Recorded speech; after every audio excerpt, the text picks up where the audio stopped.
রাধা রানীর প্রতি ভগবান মহাদেবের ভক্তি ও কৃপা বহু পুরাণ কথায় উল্লেখিত। একটি জনপ্রিয় কাহিনীতে বলা হয়, একবার এক ভয়ঙ্কর অসুর রাধা রানীর তপস্যা ভঙ্গ করতে আক্রমণ চালায়। রাধা তখন গভীর ধ্যানে নিমগ্ন। তার চারপাশে কোনো রক্ষক ছিল না। অসুর শক্তিশালী হওয়ায় গোলকে কম্পন ছড়িয়ে পড়ে।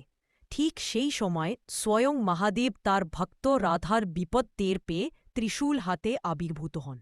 মহাদেব অসুরকে প্রতিহত করে বিনাশ করেন এবং রাধার প্রাণ রক্ষা করেন। তপস্যা ভঙ্গ না হয় সেজন্য তিনি রাধার সামনে নীরবে দাঁড়িয়ে থাকেন।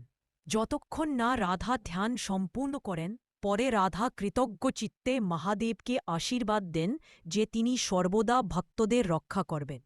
এইভাবেই রাধার প্রতি মহাদেবের অনন্ত ভক্তি ও রক্ষাকর্তার রূপ প্রকাশিত হয়।